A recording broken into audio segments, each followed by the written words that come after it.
이제 6월 중순 막 지났을 뿐인데 날이 너무 더워요.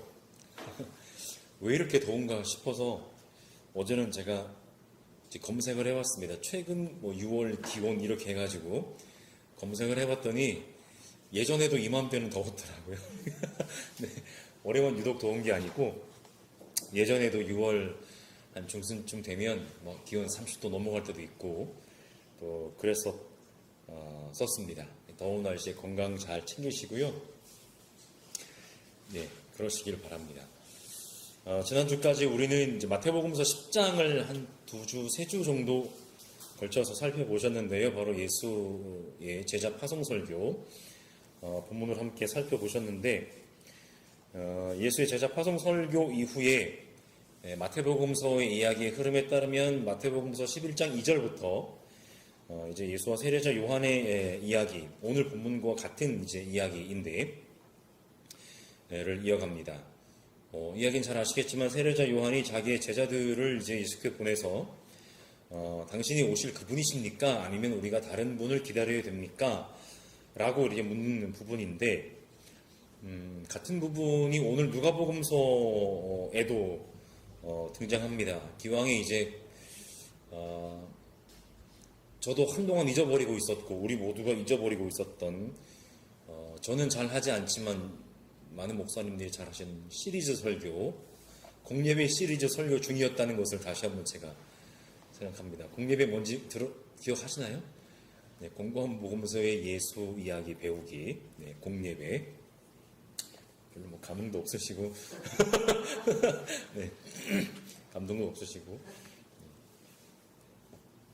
어쨌든 그런 공예배 시리즈 중이어서 일부러 이제 누가복음의 이야기를 가지고 함께 말씀을 나누려고 하는데 그래도 그나마 마태복음서의 이야기와 누가복음서의 이야기가 조금 차이가 있다면 마태복음서 이야기 잠깐 말씀을 드렸습니다마는 세례자 요한이 예수를 보고서 저분이 정말 오실 그분인가를 궁금해했던 바로 직전의 이야기가 예수님의 설교였다라고 한다면 오늘 본문에 보시면 세례자 요한이 예수님이 정말 오실 그분이신가 를 궁금해했던 대목이 바로 예수님의 치유 이야기였다는 겁니다. 그러니까 마태복음이 예수님의 가르침 혹은 설교를 그만큼 중요하게 생각하고 있다라고 하는 것이고 누가복음서에는 예수님께서 사람들을 치유하시고 또 그들을 돌보아 주신 그런 이야기가 또한 측면에서 중요한 이야기로 간주되고 있다라고 하는 것을 우리가 한번 추정을 해볼 수가 있고요. 그래서 오늘 본문 18절 전반부를 보시면 요한의 제자들이 이 모든 일을 요한에게 알렸다라는 이 이야기로 본문이 시작하는데 여기서 이 모든 일이란 가깝게는 바로 누가복음서 7장 1절부터 17절까지 등장하는 바로 두 개의 치유 이야기를 가리킵니다. 한번 간략하게 말씀을 드려보면 예수께서 먼저 로마 군인 백부장의 종을 고쳐주셨고 다음으로는 나인이라는 성읍에 사는 한 과부의 죽은 외아들을 살려 주셨습니다. 그리고 이 이야기의 결론격인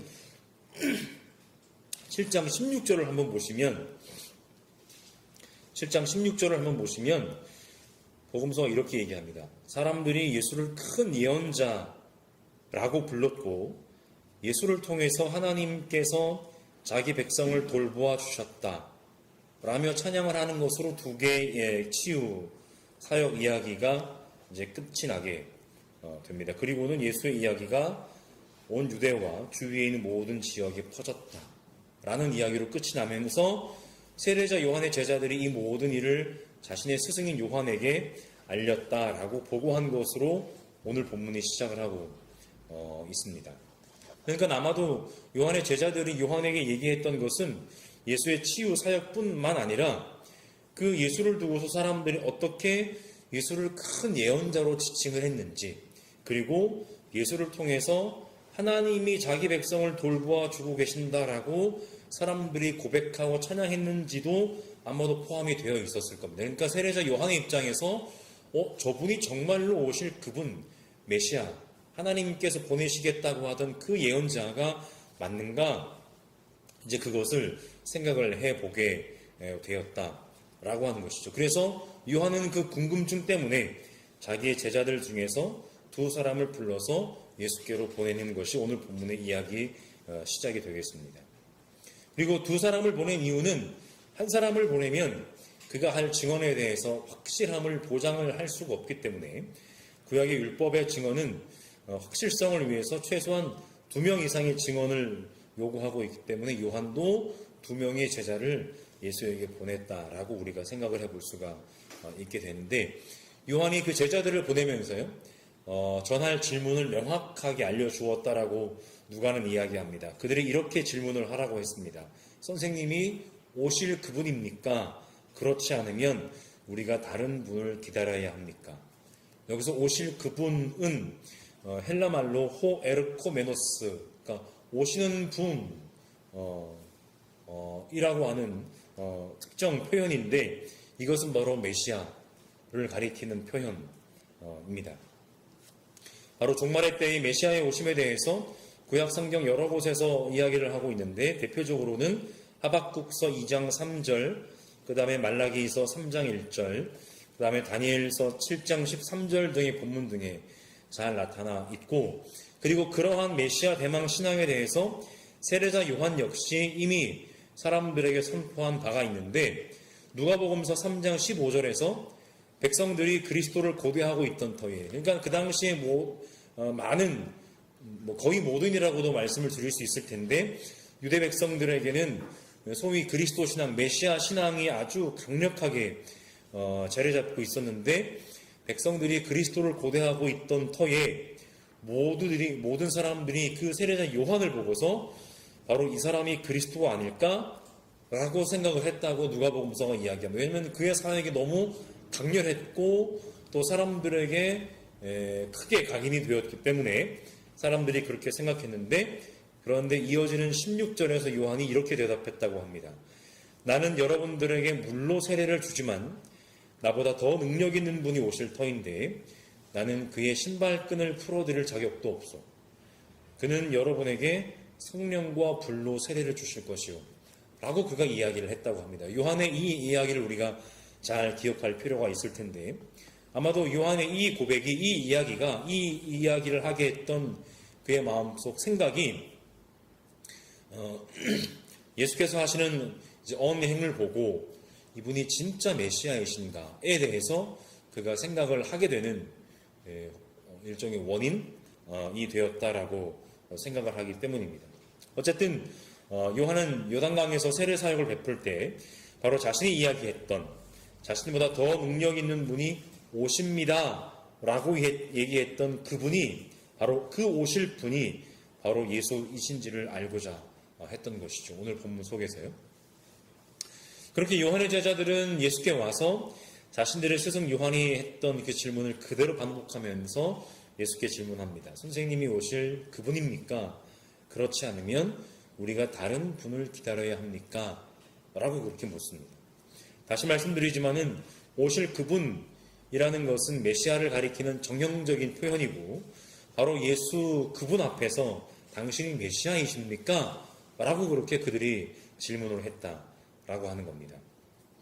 그렇게 요한의 제자들이 와서 당신이 메시아이신지에 대해서 질문한 이후에 누가복음에 의하면 예수께서는 직접적인 응답을 하시지 않고 누가의 짧은 요약문이 들어가는데, 누가는 예수의 직접적인 응답에 앞서서 예수의 행적, 예수께서 하셨던 행동들, 삶들을 다시 한번 요약해서 이야기합니다.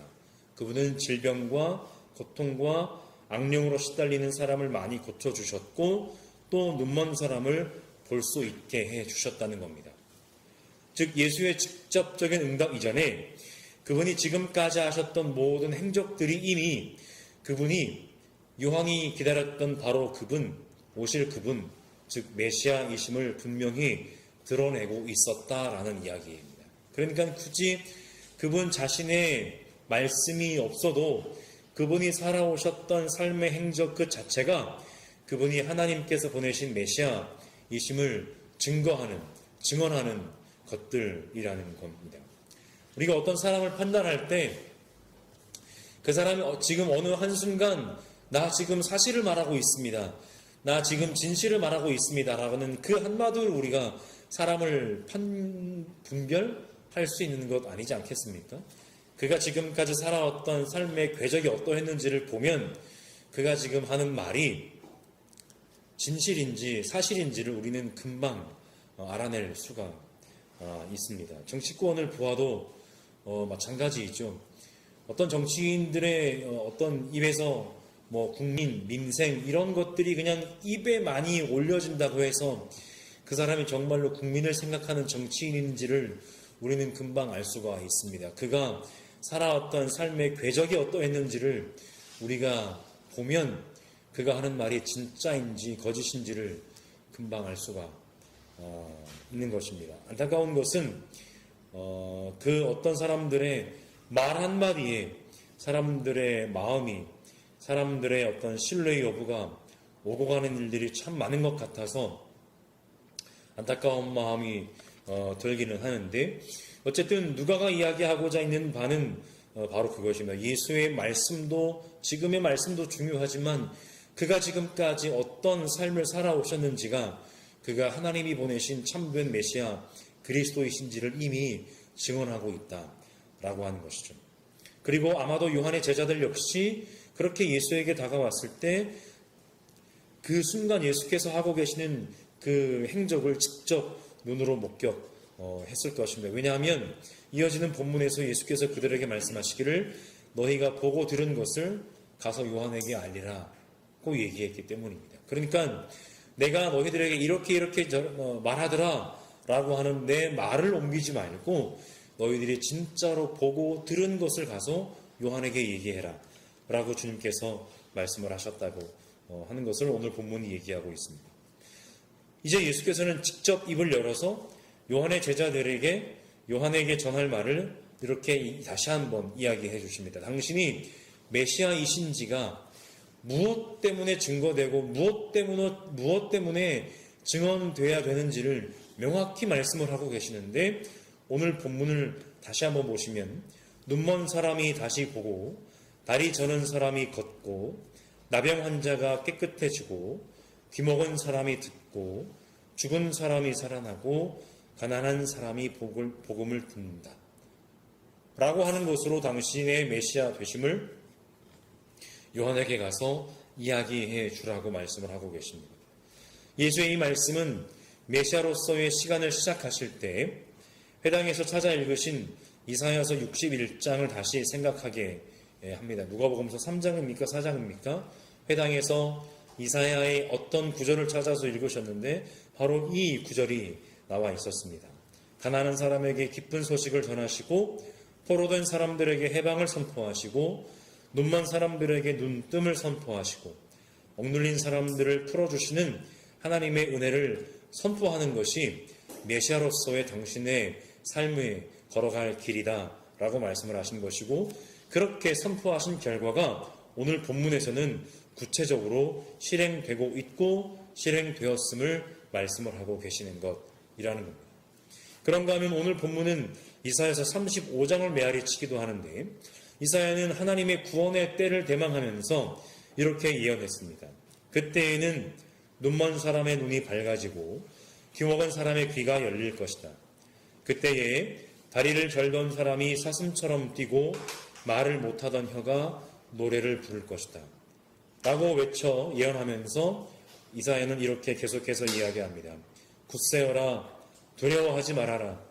너희의 하나님께서 복수하러 오신다.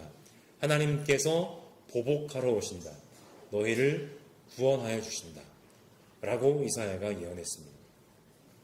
바로 이사야의 이 외침이 오늘 본문 이전 이야기에서 결론적으로 사람들의 입을 통해서 이렇게 고백되었을 겁니다. 7장 16절에서 처음에 말씀드렸던 부분인데, 우리에게 큰 예언자가 나타났다. 바로 저분을 통해서 하나님께서 자기 백성을 돌보아 주셨다 라고 사람들이 외쳐서 찬양했던 것이라고 할 수 있습니다. 그리고 마지막으로 예수께서는 23절에서 참 수수께끼 같은 말씀을 하시는데, 나에게 걸려 넘어지지 않는 사람은 복이 있다 라고 그렇게 얘기를 하십니다. 여러분, 이 말씀은 아마도 1차적으로는 요한을 향해서 하신 말씀일 겁니다. 왜냐하면 요한의 제자들이 왔고 가서 요한에게 이런 말을 하라고 말씀을 하시면서 아마도 요한을 두고 나에게 걸려 넘어지지 않는 사람은 복이 있다 라고 그렇게 말씀을 하셨을 텐데, 어쩌면 요한의 이 질문, 선생님이 오실 그분이십니까? 그렇지 않으면 우리가 다른 분을 기다려야 합니까? 라고 하는 그 질문은 아마도 예수의 메시아로서의 정체성에 대한 확고한 믿음에서 나온 질문이 아닐 가능성이 있습니다. 그러니까 요한도 무언가 모르게 흔들렸다라고 하는 것이죠. 무언가 확신이, 무언가 어떤 믿음이 흔들렸다라고 하는 겁니다. 왜냐하면 제가 처음에 말씀드렸던 것처럼 요한은 처음에 자기 뒤에 오실 분은, 자기는 물로 세례를 줄 뿐이지만 자기 뒤에 오실 분은 성령과 불로 세례를 주실 분이라고 이야기하면서 상당히 강력한 종말론적 이미지를 사용하여 표현을 했기 때문입니다. 뭐라고 얘기했냐면, 그는 자기의 타작마당을 깨끗이 하려고 손에 키를 들었으니 알곡은 곳간에 모아들이고 쭉정이는 꺼지지 않는 불에 태우실 것입니다 라고 요한이 그렇게 얘기를 했기 때문입니다. 그런데 막상 자기 뒤에 오실 그분 메시아 예수 그리스도가 하시는 일의 모습들을 보면 그가 예언한, 그가 준비한 그 모습과는 조금은 결이 다른 모습이라고 요한은 생각했던 것 같습니다.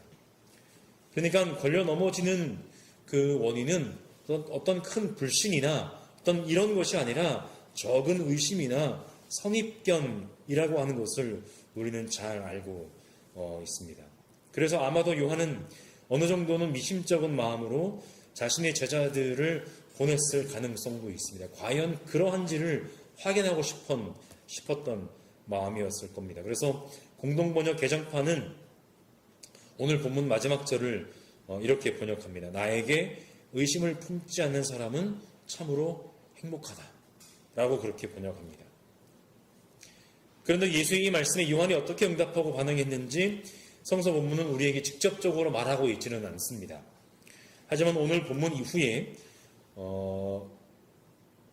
24절 이후에부터 보시면 예수께서 세례자 요한을 예언자보다 더 위대한 인물이며 여자가 낳은 사람 중 가운데서 세례자 요한보다 더 큰 인물이 없다고 그를 이제 일정 부분 칭찬하시는 말씀을 등장하고, 그러면서도 하나님 나라에서는 가장 작은 자라도 요한보다 더 크다라고 말씀을 하시는데, 아마도 이 말씀은 물론 1차적인 의미는 하나님 나라에서의 어떤 그런 크고 작음의 역전을 의미하기도 하지만 또 한편으로는 아무리 작은 사람이라고 할지라도 하나님 나라에 들어갈 수 있다라고 하는 것, 바로 그러한 곳이 하나님의 나라다라고 하는 그런 말씀인 듯 합니다.